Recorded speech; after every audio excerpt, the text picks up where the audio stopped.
Hey guys, how you doing? Welcome to my channel.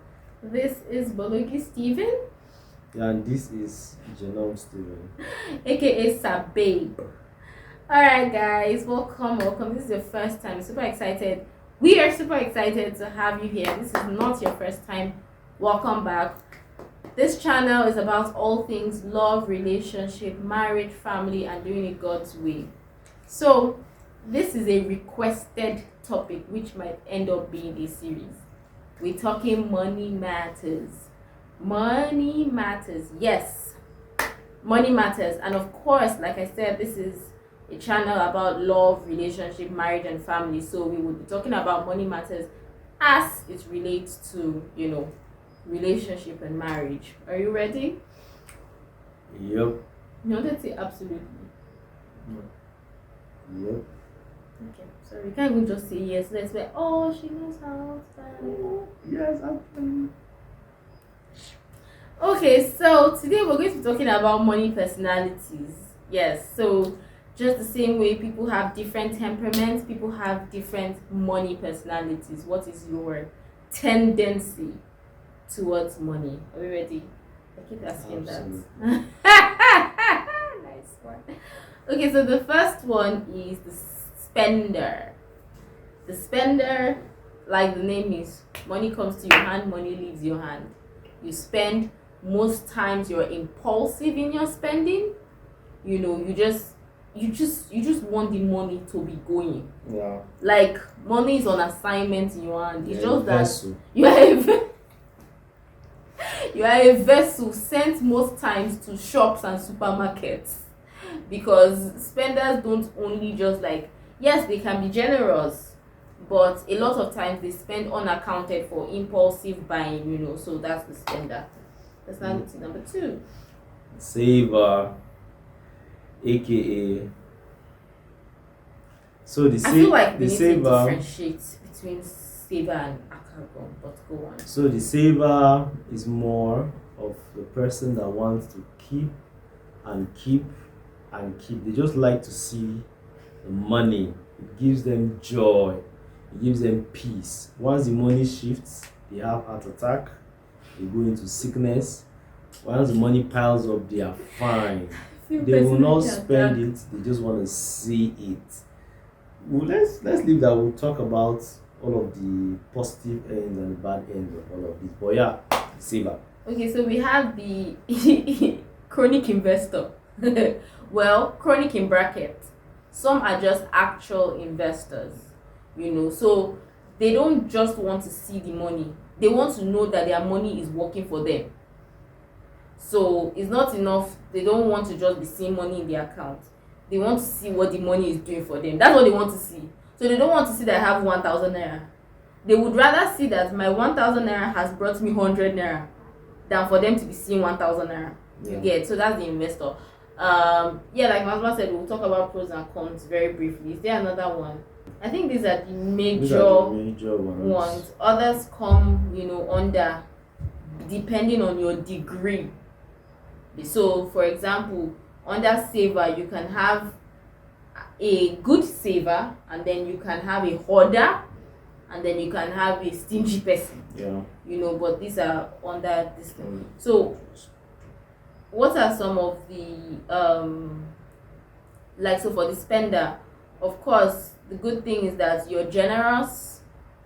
You give a lot. We're grateful for your gifts. However, you have to be careful, because you can squander your family money. You can squander your children's school fees.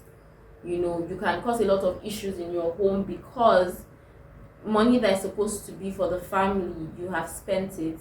You can put your family in issues because the family money that's supposed to use to settle bills, you have spent it impulsively, and then you cannot account for it. So that's a bad side for the spender. For the saver, okay. Sorry, before we jump to the saver, the saver, right? the spender. Okay, so still for the spender, let me just use this with pinch of salt. The saver can readily be used by God. Yeah. because their hearts are already ready Ready to to. give. But the flip side is that God will not just do that because your hand is open. He also wants to check your character. You Mm. see that you are not just a frivolous spender. Mm. That when you spend with meaning. So Mm. that is where caution needs to come to the Mm. spender. Because you have to That's give you're supposed to be a steward of exactly. money. You Exactly. know. Yeah. Exactly. So for The the saver. saver, the advantage is that number one, um, you're able to save for the rainy day, even though you don't spend. So you need a spender in your life to be able to help you Yeah, spend now what you've you're already talking accumulated. about the mixers. So But the saver is able to keep up, is able to store up for rainy day. rainy days. Yes, that's a good part of the saver. The bad part, the flip part is that the saver might be in trouble and doesn't think there's no need now. At last, we are not going to die. We can pull this through. It's Mm. going to afford that at least 2,000 naira more is kept. So on the flip side, that's just Yeah, so for the saver, you're hardly ever stranded because most times you have money. That's especially for the non-extreme saver. yeah, You have money, so you're hardly ever stranded, yeah, right? But always the liquid. oh yeah, always liquid. That's actually the one. You're always liquid. But another thing is that you miss being able to even make your money work Work. for you, Yeah, because all you're seeing is that your 1000 naira, but your 1000 naira can give you more more. money if you make use of your 1000 naira properly. In fact, you don't have to make use of the entire 1000, so your 500 can work for you and bring something in, so that of course there are risks in investment or whatever. So for the saver, that's one downside. Obviously we can't exhaust everything, we're just giving pointers. And Yeah. then for the investor. Okay, for the investor, the good part of the investor is that he's able to multiply whatever Money. small money they have that comes their way. So their appetite Money to eat, doublers. their appetite to spend is low. They have a higher appetite to multiply. My wife said doubler. They have a higher appetite Multiply to money. multiply money. Um, However. some of the ones that are in the extreme part of the spectrum is that they can go into money doubling and Mm. lose because their risk appetite is It's very very high. high. They're able to take risk. I don't see one. Let me put out. So the downside of of an unbalanced investor is that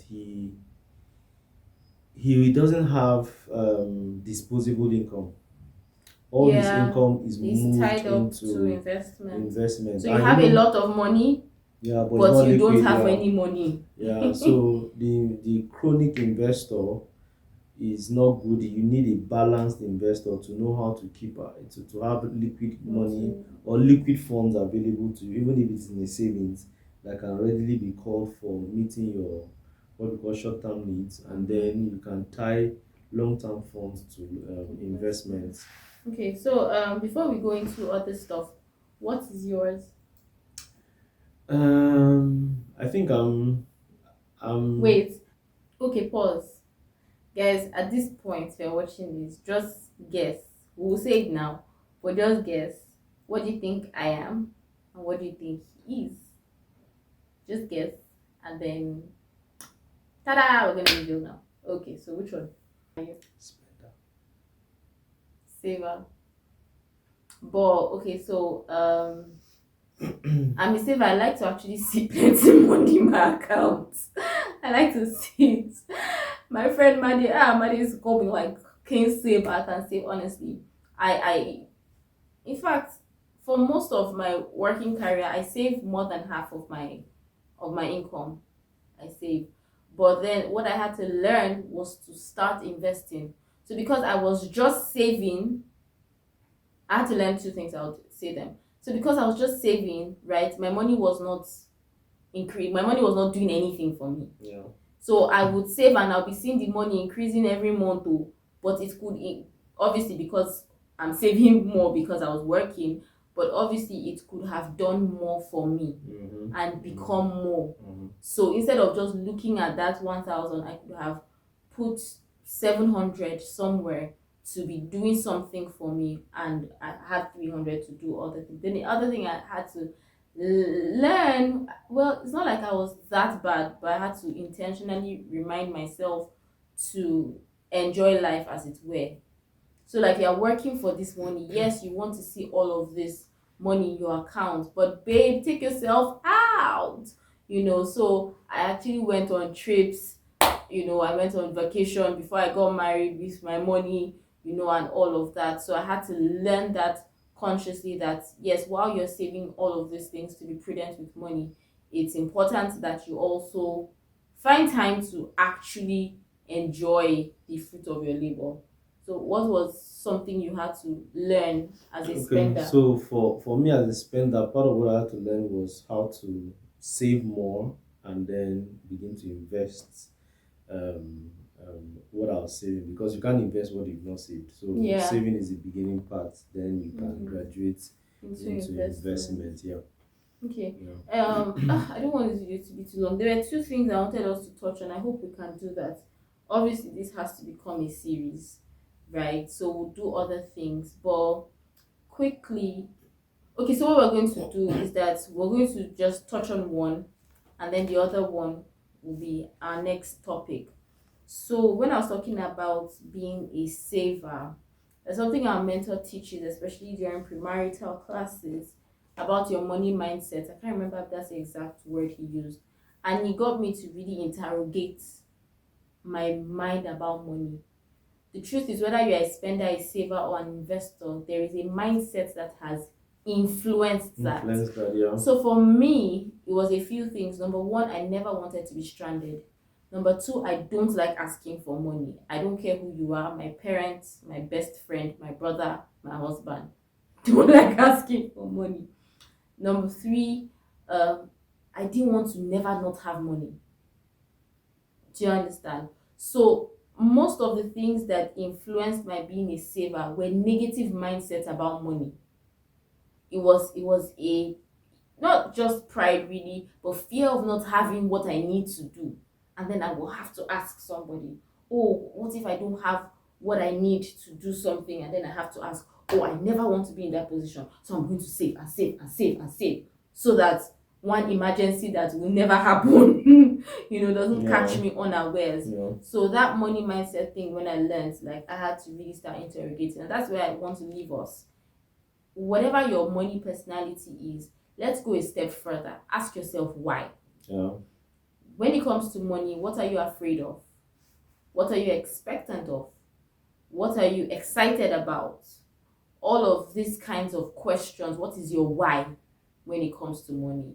It will take you a step further about your money Understanding personality the personality. to know whether your personality and your behavior towards money, your relationship to money, is coming from a healthy place or not healthy place, and then you can start taking steps to it. So was there anything, Absolutely. was there any mindset for you? Okay, yeah. I think part of it was the fact that I just had a heart to ensure that I was helping people. I didn't want to see people Such noble in cause. in need. Well, I didn't want to see God in need in that kind of Hand sense, of you know. God. So I thought I could be used to Akachukwu. sort all of those issues out. And like you rightly said, the mindset is important, because if you don't even have the right mindset of understanding what even the purpose of money is, then we will continue to drive our fears rather than understand the purpose and putting it well to use. And our temperament, our money temperament, may become oppressive to us rather than helpful. Yeah. Alright guys, so I hope this video taught you 1, 2, 3 things. I hope you now know, if you didn't before, your money personality. So yes, like we said, we're going to be tying it into relationship and marriage. So next week or next video, what we're going to be talking about is blends. Yeah. Blend. So as a saver, what kind of personality should you marry? As just blends, how it happens in How to match relationships, it. how to match it, how to avoid maximize being each other. frustrated by it. I will also share a personal story about one conversation or two or three that happened before we got married that had to do with our blend. So imagine saver and spender. Definitely we had to have some conversation. So that's next week. We're sure you would come, but please share this video with somebody. Give it a thumbs up if you enjoyed it. Comment and let us know your own. First of all, you were supposed to guess our own. Then let us know your own money personality And the mindset behind it. and the mind. What is deep? No problem. But I mean, We are feel here for the free. deep call it onto deep. Glory to God. All right, guys. Take care of yourself. See you next video. Bye. You can make use of 500. Let 500 Help us with just